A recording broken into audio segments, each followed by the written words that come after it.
ಹರ್ಷವರ್ಧನ್ ಅಡಿಗೆಗೆ ಸ್ವಾಗತ. ಏ ಅದನ್ನೆಲ್ಲ ಬಿಟ್ಟು ಮುಚ್ಕೊಂಡು ವಿಷಯಕ್ಕೆ ಬಾರಪ್ಪ. ಚಿಕನ್ ಇದೆಯಾ? ಅದನ್ನು ತೆಗೆದುಕೊಳ್ಳಿ. ಚಿಕನ್ ಇದೆ. ಅದನ್ನು ತೆಗೆದು ಬಾಣಲಿಯಲ್ಲಿ ಹಾಕಲೇಬಾರದು. ಅದನ್ನು ಚೆನ್ನಾಗಿ ನೀರಿನಲ್ಲಿ ತೊಳೆದುಕೊಳ್ಳಬೇಕು. ತೊಳೆದುಕೊಳ್ಳಿ. ತೊಳಿಬೇಕಾ? ತೊಳಿತೀನಿ. ಚೆನ್ನಾಗಿ ತೊಳೆದುಕೊಂಡಿರಾ? ಅದೆಲ್ಲ ತೊಳೆದಾಯ್ತು ಹೇಳು. ಚೆನ್ನಾಗಿ ಎಂದರೆ 2 ಸಾರಿ ತೊಳೆಯಬೇಕು. 2 ಸರಿ ತೊಳಿಬೇಕಾ? ಯಾವನು ಓಸಿಡಿ ನನ್ನ ಮಗ ಅನ್ಸುತ್ತೆ. ಥು. ಈಗ ಎಣ್ಣೆ ಇದೆಯಾ? ಎಣ್ಣೆನ? ಅಮ್ಮ, ಏನ ಮಗ? ಎಣ್ಣೆ ಇಲ್ವಾ? ಎಣ್ಣೆ ಖಾಲಿಯಾಗಿದೆ ಕಣ ಮಗ, ಹೋಗ್ ತಗೊಂಬಾರೋ.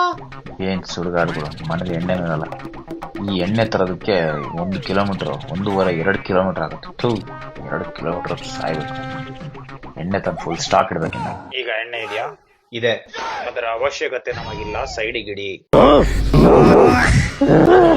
ಈಗ ಚಿಕನ್ ಅನ್ನು ತೆಗೆದುಕೊಂಡು ಬಾಣಲಿಯಲ್ಲಿ ಹಾಕಿಕೊಳ್ಳಿ. ಹಾಕ್ದೆ.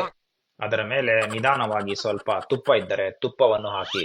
ತುಪ್ಪವನ್ನು ಹಾಕಿದ ನಂತರ ಕಟ್ ಮಾಡಿಟ್ಟುಕೊಂಡಿರೋ ಟೊಮ್ಯಾಟೊ, ಈರುಳ್ಳಿ, ಕ್ಯಾಪ್ಸಿಕಮ್ ಇದನ್ನೆಲ್ಲ ಬಾಣಲಿಯಲ್ಲಿ ಯಾವುದೇ ಕಾರಣಕ್ಕೂ ಹಾಕಬಾರದು. ಇನ್ನೇನಾದ್ರು ಇನ್ಯಾವ ತರ ಕಿಚನ್ ಚಪ್ಪಲಿ ಹೊಡಿರೋ ನನಗೆ.